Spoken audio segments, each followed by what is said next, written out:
My name is Brian Cranston. I'm 38 years old and reside in Springfield, Illinois, a quiet little city nestled in the heart of the Midwest. Life here moves at a gentle pace. The streets are lined with towering maple trees, their leaves exploding into fiery shades of red, orange, and gold every autumn.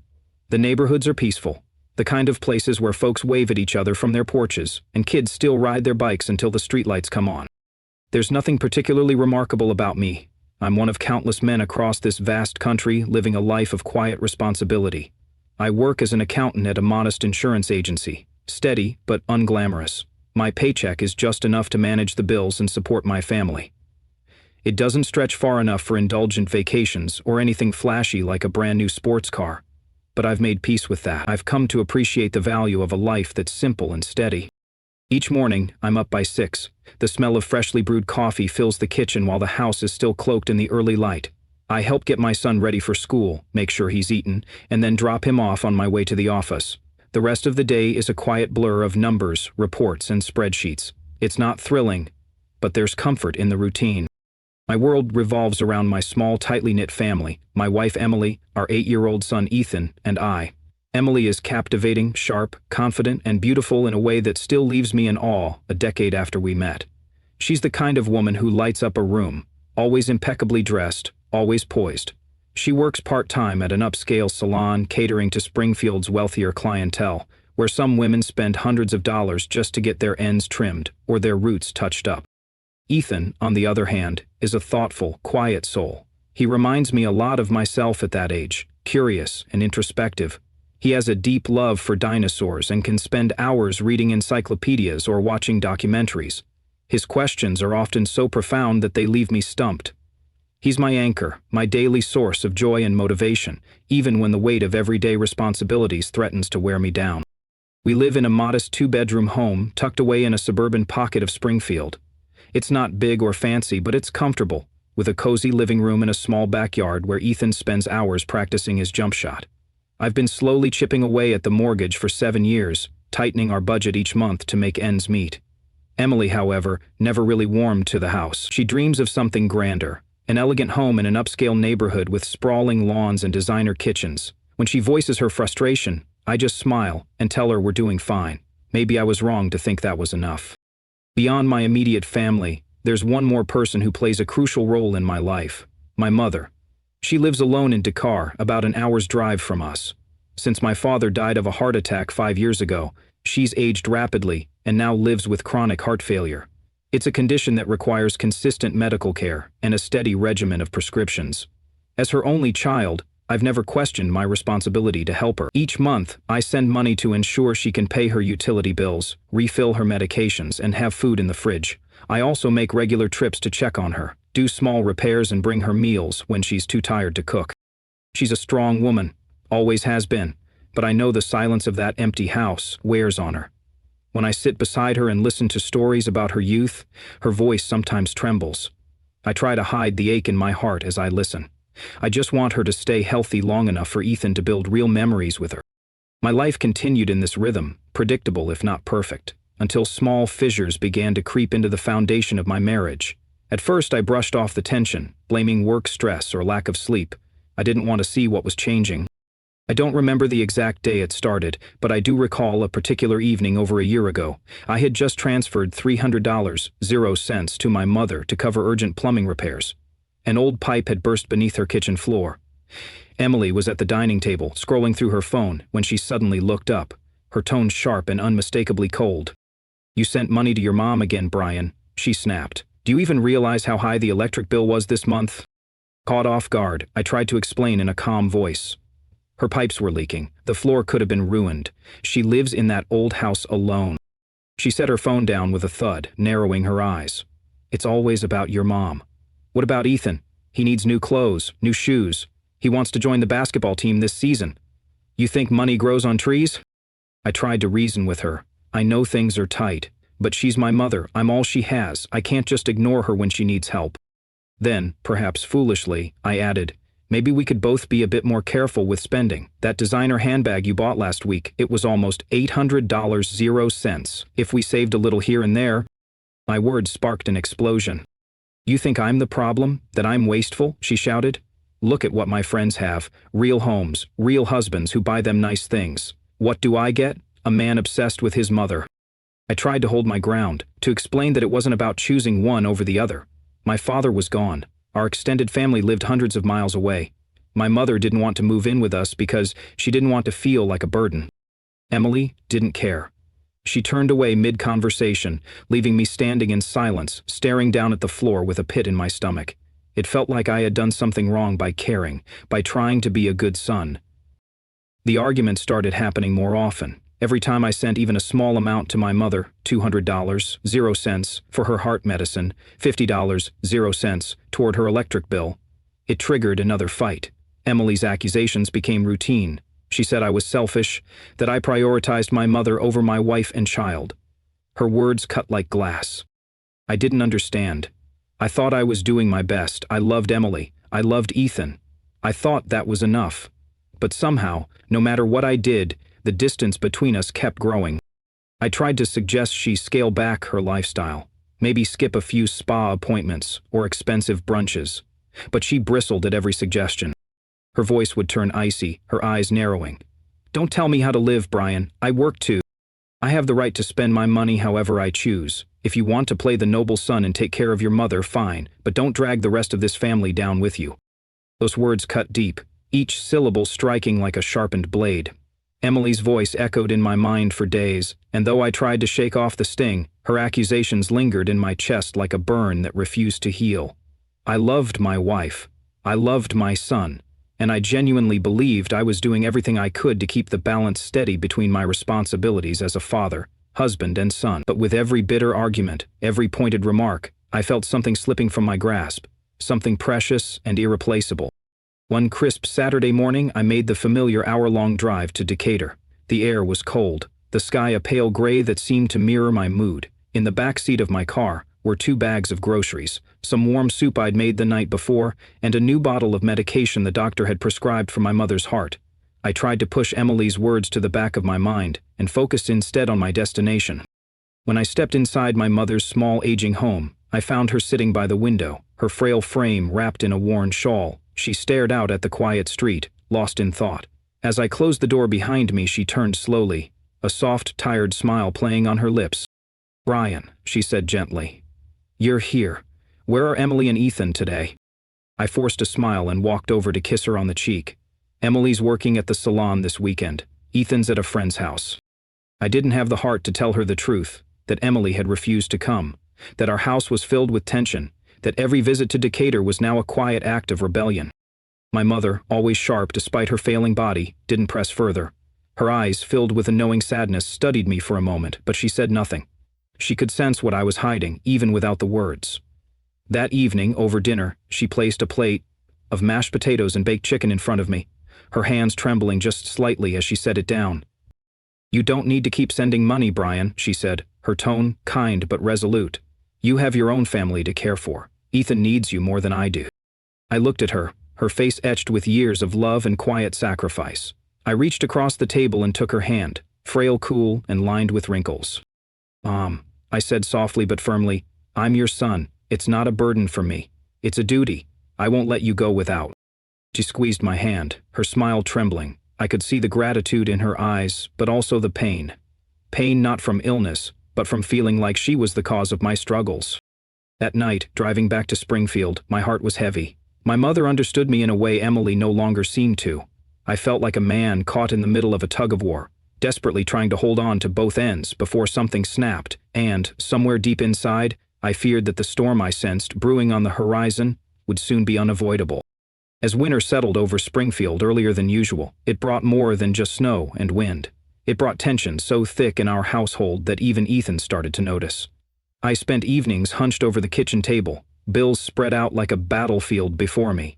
My paycheck, barely deposited, would already be divided into mortgage payments, school tuition, utilities, and a discreet envelope set aside for my mother. Emily, meanwhile, continued to spend with the ease of someone untouched by financial restraint. A new pair of designer shoes appeared one day, and when I gently asked about them, she scoffed. "I deserve to treat myself, Brian," she said dismissively. "Don't start managing my life like one of your spreadsheets." I said nothing, suppressing the anger burning inside me like a smoldering ember. Then, one morning, as I was pouring myself a cup of coffee, the phone rang. The voice on the other end was my mother's doctor, low and urgent. "Brian, your mother's condition has deteriorated significantly. She's been admitted to the hospital. Her heart's failing. She needs immediate intensive care. You should come now." My blood turned to ice. I dropped everything, called into work, sent Emily a quick message, and raced to Decatur. When I arrived, my mother lay in a hospital bed in the ICU, surrounded by beeping machines and the sterile smell of antiseptic. Her skin was pale, her breathing labored. I sat beside her and took her cold, fragile hand in mine, fighting back tears. "Mom," I whispered, "I'm here. You're going to be okay, I promise." But even as I said it, I wasn't sure I believed it. The doctor pulled me aside and explained the reality. Her condition required transfer to a better-equipped hospital in Springfield, one with specialized cardiac care.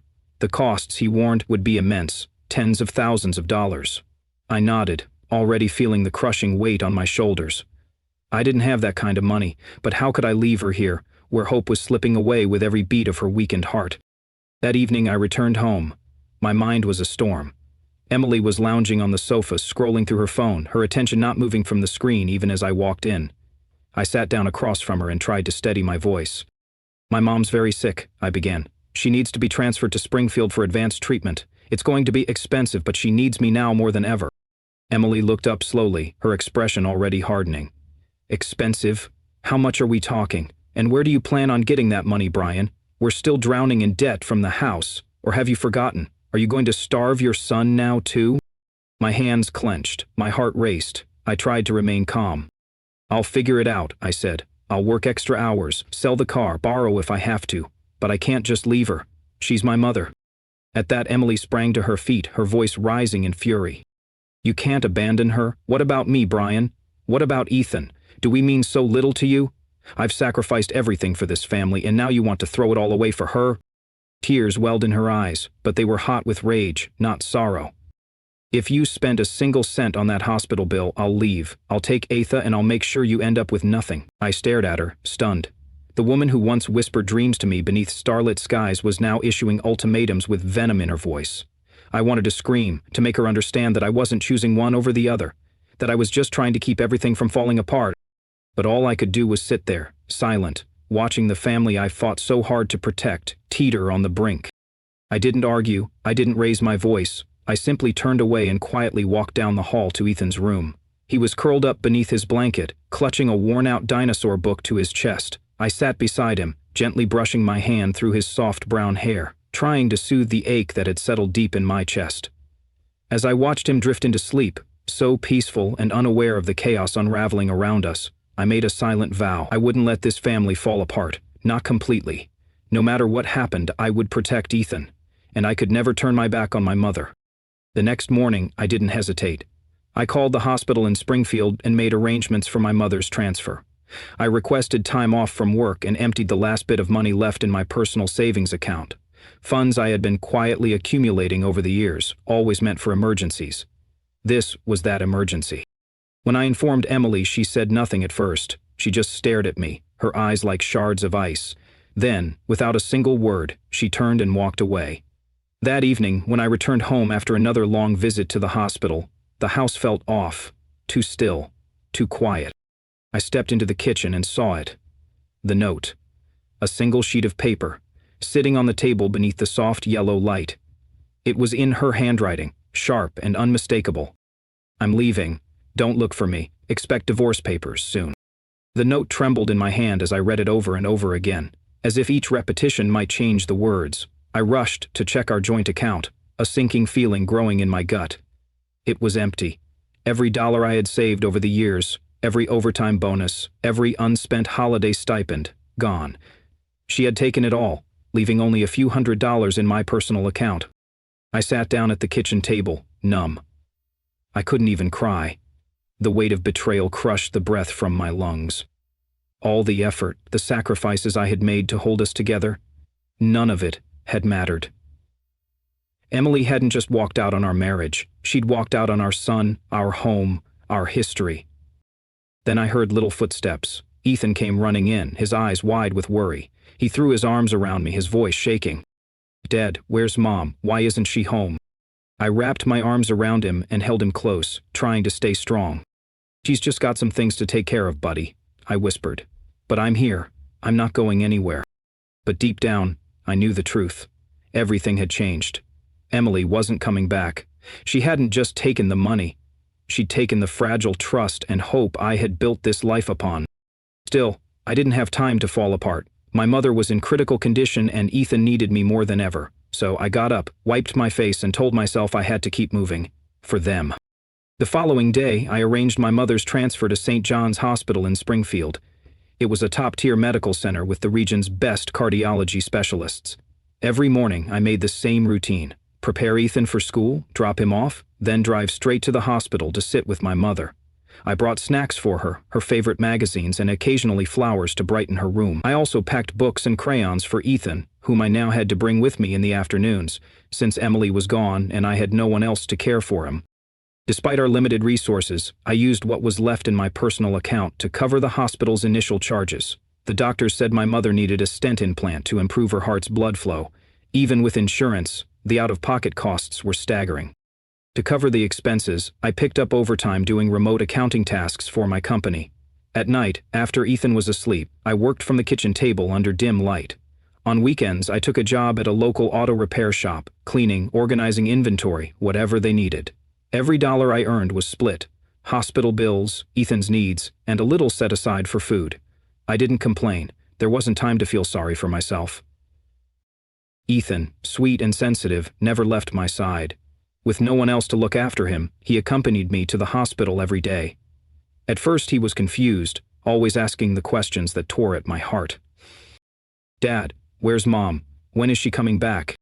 I'd hold him, reassure him. "Mom needs some space, buddy, but I'll always be right here." I don't know if he believed me or if he simply chose to accept it, but he stopped asking after a while. I set up a little area in the hospital's waiting room where he could read or do his homework. He was so well behaved, always quietly drawing dinosaurs or peeking through the window to check on his grandmother. One day, he looked up at me and asked, "Will Grandma be okay?" I smiled, forcing confidence into my voice. "She's going to be just fine. I'm doing everything I can." My mother, even in her frail state, noticed the changes. One afternoon, as I sat beside her peeling an apple, she took my hand and stared at me with eyes filled with sorrow. "You're doing too much, Brian," she said weakly. "I see you with Ethan, running around, working all hours. Where's Emily? Can't she help you?" I froze. I didn't want to answer. I looked down at the apple slices, avoiding her gaze. "Busy, Mom, but I've got it under control." She didn't push. She just watched me, her eyes piercing right through my carefully built facade. She squeezed my hand gently. "You've always been the most devoted son a mother could ask for, but I don't want you to wear yourself out because of me. When I go, I want to leave you with something that makes your life better. A gift. For you and Ethan." Her words confused me. I smiled, trying to lighten the mood. "The best gift you can give me is to get better, Mom. That's all I want." She gave a faint smile, but her eyes held a different message, something I didn't yet understand. The days that followed became a relentless blur. Mornings were a sprint to get Ethan ready and dropped off. Afternoons were spent in the hospital by my mother's side, comforting her, helping with her meals, and speaking with doctors. Evenings were for Ethan again, making dinner, helping with his schoolwork, and once he was asleep, my nights belonged to work, hours hunched over spreadsheets and data, eyes burning, back aching, but no room for rest. I kept going because I was afraid that, if I stopped, even for a moment, I wouldn't be able to start again. One night, as I sat at my mother's bedside holding her hand in the dim glow of a hospital lamp, she stirred. Her voice was a soft whisper.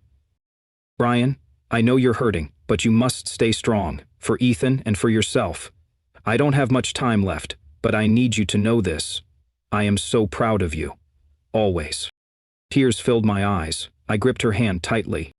"Don't say that, Mom. You're going to get better, I promise. I'll take care of you." Though I kept telling myself she'd recover, deep down I could see the signs. My mother was slipping away, day by day. The strength she once had was dwindling, her voice softer, her energy fading like the final embers of a dying fire. I prayed, silently, desperately, that she'd hold on long enough for me to repay even a fraction of all the sacrifices she'd made for me. But time, as always, marched on unbendingly. Ethan, in his own quiet way, seemed to sense the gravity of the moment. Children have a way of feeling things that adults try to hide. One evening, as we sat in the hospital waiting room, I read aloud to him from one of his dinosaur books, my voice barely keeping the tremble out. He suddenly wrapped his arms around my neck and said, "Dad, I don't want Grandma to leave us, and I don't want you to be sad." His words pierced me, another blade straight to the heart, yet somehow they also gave me the resolve to keep going. I hugged him tightly, whispering, "I won't be sad, buddy. I have you, and I have Grandma. That's enough." But reality, as always, wasn't as kind as the words I told my son. The hospital bills mounted daily, creeping up like ivy on the walls of my sanity, my multiple jobs, my savings. None of it was enough. I started seriously considering selling the car. It was old but reliable and the most valuable thing I had left. With Emily gone, there was no one to consult or debate the decision with. My hands got heavier and heavier, my thoughts flitting to Anik and Tom. None of them were very good. I hadn't heard a word from her since she'd left. No calls, no messages.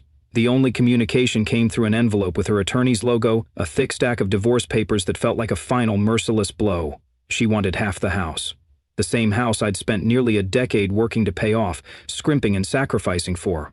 I stared at the document, reading the lines over and over as if repetition might dull the pain. But I couldn't afford to wallow. My mother still needed me. Ethan still needed me. If I crumbled, who would be there for them? My mother's final days passed like a dream I desperately didn't want to wake from. I stayed beside her constantly, holding her hand, listening to her breathing, shallow, irregular, mixed with the mechanical rhythm of the heart monitor. Sometimes she would wake for a few moments, her eyes meeting mine with love and longing, as if she were trying to say something, but didn't have the strength.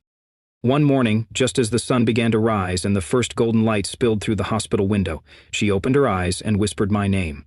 I leaned in close, heart pounding. "Brian," she murmured, her voice barely audible. "You must promise me. Take care of Ethan. Don't let your heart grow heavy. I love you." Tears streamed down my cheeks. I nodded, unable to speak, terrified that if I opened my mouth, the sob building in my throat would escape and worry her. "I promise," I choked, clutching her hand. A few hours later, with the light still pouring in, she passed away peacefully. I sat there for a long time, holding her hand long after it had grown still and cold. The woman who had given everything for me, her youth, her strength, her years, was gone. The next day, I had to steel myself to make arrangements for her funeral. There was no time for deep mourning. Paperwork had to be filled out, services arranged, caskets chosen. I moved through the motions like a man underwater. Emily didn't attend. Neither did anyone from her family. I wasn't surprised, but their absence stung more than I cared to admit. Only a handful of people came, distant relatives on my mother's side and a few kind neighbors from Decatur. They spoke fondly of her, recalling how she always had a kind word and a warm smile, how she never hesitated to help anyone in need. Their words were comforting, but also bittersweet. Ethan stood beside me, holding my hand. His eyes were red, but no tears fell. "Dad," he asked, his voice trembling, "where did Grandma go?" I knelt down, pulled him into my arms and whispered, "She went to a beautiful place, buddy, but she's always here in our hearts. Always." We buried her in Decatur, just as she'd requested. The service was small, simple, fitting for a woman who never asked for more than she needed. As the last guests left and the cemetery grew quiet, I stayed behind. I stood alone before her grave, staring at the headstone etched with her name. My legs gave out and I dropped to my knees, overwhelmed by a tidal wave of grief and guilt. Had I done enough? Had I made her final days comfortable? Had I honored her life the way she deserved? The dam inside me broke. Tears spilled freely, and for the first time in days I let myself cry. Ethan, who had been playing nearby, rushed over and started crying too. I held him, both of us trembling, two hearts trying to mend themselves amid the sorrow. A few days later, I returned to my mother's home to begin the painful task of sorting through her belongings. The house, with its creaky floorboards and scent of lavender, was thick with memories. Every corner held a story. I was in the middle of boxing up old photo albums when there was a knock on the door. A man in a crisp suit stood there. He looked to be in his mid-50s, with silver hair and a professional air. "Mr. Cranston?" he asked politely. "My name is Harold Thompson. I was your mother's attorney." I blinked, surprised. I hadn't known she even had a lawyer. He stepped inside, opened his briefcase, and carefully removed a thick stack of documents.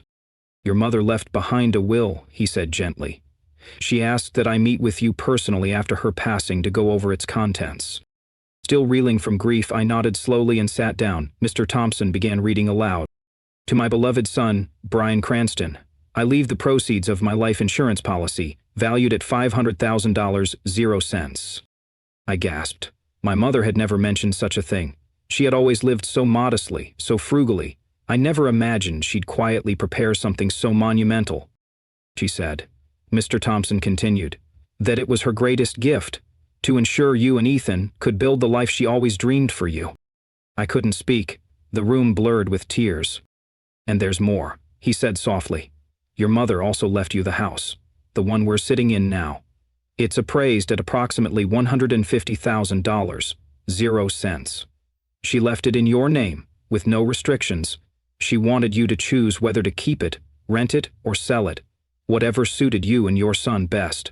I looked around the room, flooded with memories of my childhood nights by the fireplace, birthday parties, and the sound of her laughter echoing through these walls. It wasn't just a house. It was the core of my past. Then Mr. Thompson removed another folder from his briefcase. "Down last item," he said. "This may come as a surprise." He opened the folder and handed me several sheets.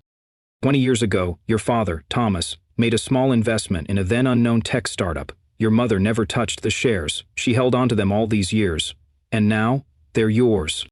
I took the documents Mr. Thompson handed me, my fingers trembling as if the paper itself were made of glass. I scanned the pages, trying to make sense of it all. Stocks, holdings, shares. My mother had never mentioned any of this. It felt surreal, like I'd stumbled into a life I didn't recognize. "Stocks?" I asked, my voice breaking slightly under the weight of disbelief. "How much are they worth?" Mr. Thompson gave a measured smile, the kind of smile professionals wear when they don't want to guess at something uncertain.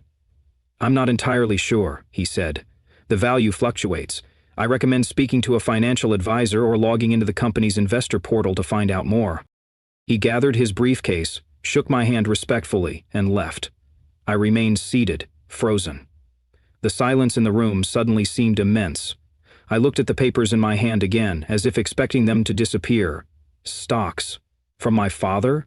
Why had no one ever told me?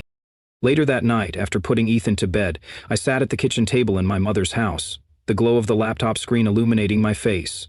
My heart pounded as I typed the name of the company, an obscure tech firm my father had apparently invested in 2 decades ago.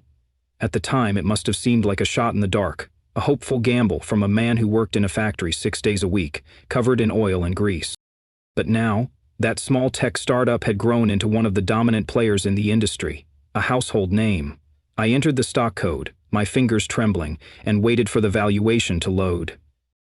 When the number appeared on the screen, I gasped audibly, my breath caught in my throat. The current value of the shares exceeded $5 million. 0 cents. I sank back into the chair, overwhelmed. Tears welled up in my eyes, not because of the financial windfall, but because of what it meant. My father, a man who spent his entire life breaking his back for his family, had placed quiet faith in a distant future, and my mother, who had lived so modestly and never asked for anything more than what she needed, had held on to that investment as a secret gift. A gift she never bragged about, a gift she never even mentioned. They had planned all along, for me, for Ethan.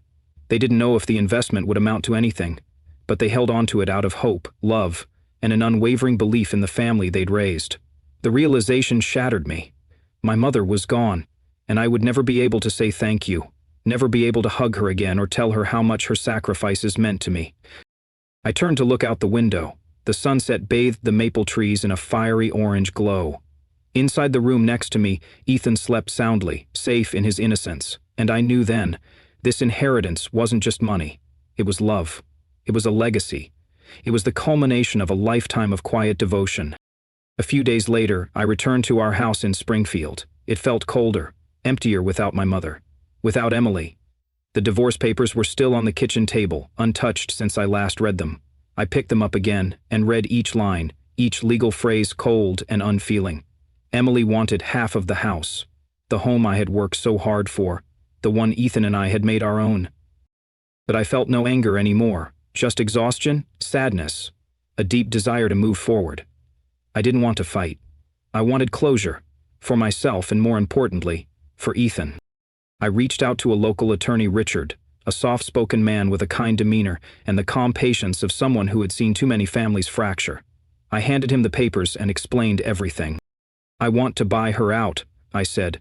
"I want Ethan to have stability. This is his home." Using the $500,000, 0 cents life insurance money my mother had left, I proposed a clean buyout. I told Richard to offer Emily $500,000, 0 cents, for her share of the house. No arguments, no delays. Within a few days, her lawyer replied. She accepted the deal without a single question. No call, no letter, not even a word about Ethan. She didn't mention the funeral. She didn't ask about my mother. The silence was deafening, but it solidified my resolve. This wasn't just about legalities. It was about doing right by Ethan, and I knew I had to fight for custody, not out of spite, but out of love. The court hearing took place on a crisp spring morning, the sun melting the last of the snow off the sidewalks. I wore my best suit, not for the court, but for Ethan, who sat quietly in the back row next to his teacher, who had kindly agreed to come along for support. Emily arrived late, dressed in a designer outfit I recognized from a boutique downtown, likely purchased with the money she had drained from our joint account. She avoided our gaze, her face a mask of indifference. The judge, a stern woman with a presence that commanded attention, reviewed the case thoroughly. I explained, calmly and clearly, that Emily had abandoned the household, had ceased contact with Ethan, and had contributed nothing to his care. Richard, my attorney, presented the financial statements showing the depletion of our accounts and our lack of support. Emily said nothing. She didn't defend herself, didn't argue. She kept her head down, her lips a tight, thin line. After a few moments of silence, the judge cleared her throat. "Based on the submitted evidence," she said, "the court grants full custody of Ethan Cranston to his father, Brian Cranston. As for the division of assets, the home shall remain with Mr. Cranston following the completed buyout as proposed." Then came the part I wasn't entirely prepared for. "To complete as a division," the judge said, "I require full disclosure of Mr. Cranston's financial holdings." Richard stood, unshaken. "Your Honor, my client's current assets include the home in Springfield, valued at $800,000, 0 cents post-mortgage. The family home in Decatur, valued at $150,000, 0 cents. A $500,000, 0 cents life insurance policy received from his mother, and a stock portfolio originally held by his late mother, now valued at over $5 million, 0 cents. Gasps echoed through the courtroom. I heard it, Emily's sharp inhale. She looked up for the first time, eyes wide in disbelief. I turned my head slightly, meeting her gaze. The cold detachment in her eyes was gone. In its place was something raw, shock, confusion, and greed. Her mouth opened, but no words came out. For the first time in this entire ordeal, she looked rattled. $5 million, 0 cents. It wasn't just a number. It was a symbol of everything she had walked away from, everything she had underestimated. I didn't gloat. I didn't smile. I just turned back toward the judge, grateful that I had remained true to myself, to Ethan, and to the memory of the parents who had given me everything. I had seen the look in her eyes before, the desperate flicker, the trembling voice veiled by crocodile tears. I knew it too well. Greed. When the hearing ended and the gavel dropped, I felt a finality I hadn't expected. Emily had lost. But outside the courtroom, as the world moved on and people filtered away, she rushed toward me, the facade of strength finally crumbling. She reached for my hand, gripping it as if trying to anchor herself in the storm she had created. Tears streamed down her face, her voice cracked and trembling. "Brian, you didn't tell me about the money. Please, can we just talk?" "I was wrong. I shouldn't have left. Let's start over. For Ethan's sake. Please." Her words came in a flurry, each one soaked in regret, but not the kind that comes from love. She wasn't looking at me. She wasn't even looking at Ethan. Her gaze was stuck, glued to the number that had shattered her pride, $5 million, 0 cents. I stared at her for a long moment, feeling nothing but the cold sting of finality. Then I gently pulled my hand from her grasp and met her eyes with a steady, unwavering gaze. "There's nothing left to say, Emily. You made your choice. We've moved on." As I spoke, her desperation peaked. She dropped to her knees, wrapping her arms around Ethan in a last-ditch plea. "Sweetie, please," she cried. "Tell your dad to let me come back. We can be a happy family again." Ethan looked confused, but he didn't move. I knelt beside them, gently taking her hands off our son. "Don't do this, Emily," I said firmly. "Don't drag him into your regret. He's been through enough of your indifference." Then I took Ethan's hand and walked away, never glancing back, even as her sobs echoed behind us. The sunlight outside was warm and bright, washing the courthouse steps in gold. As we reached the sidewalk, Ethan looked up at me with a small, hopeful grin. Sage whispered, "Dad, can we get ice cream?" His voice was clear, untarnished by the chaos we had just walked through. I smiled and ruffled his hair. "Absolutely, buddy. Today's a special day." In the months that followed, Ethan and I rebuilt our life together. We kept the house in Springfield, the place where laughter still echoed in the hallways and our happiest memories lingered like morning coffee on a cold day. The house in Decatur, my childhood home, I decided to renovate.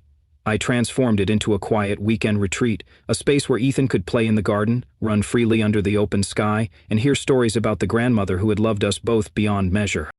The inheritance, both the insurance and the stocks, allowed me to clear every lingering debt. I created a college fund for Ethan and walked away from the overtime job that had drained my spirit for years. But I didn't change who I was. I didn't start flashing money or chasing luxury. I remained Brian, the man who enjoyed early mornings, a good cup of coffee, and quiet evenings with his son. I enrolled Ethan in basketball classes, and every Saturday I was there on the sidelines, cheering, clapping, smiling so wide it made my face ache. Watching him grow stronger, faster, and happier filled my heart in ways no fortune ever could. I also began volunteering at a local senior care group in Springfield. It was my way of honoring my mother, of carrying forward the compassion and selflessness she had shown every day of her life. Helping others reminded me of her warmth, of her quiet strength. My story isn't about unexpected fortune or revenge. It's a story about love, about sacrifice, about holding steady when life's storms try to tear you down. I learned that real love isn't shiny. It isn't wrapped in diamonds or stamped with a price tag. Real love lives in a child's laughter, in a mother's reassuring touch, in the quiet dignity of showing up when it matters most. I want Ethan to grow up with that truth engraved in his heart, that kindness matters, that loyalty is a gift. Doing what's right, even when it's hard, leads to peace. Today, as we shoot hoops in the backyard under a soft golden sunset, I watch Ethan's smile light up the sky. Life isn't perfect, but it's ours. His, mine, and a reflection of the legacy my mother left behind. And that's more than enough.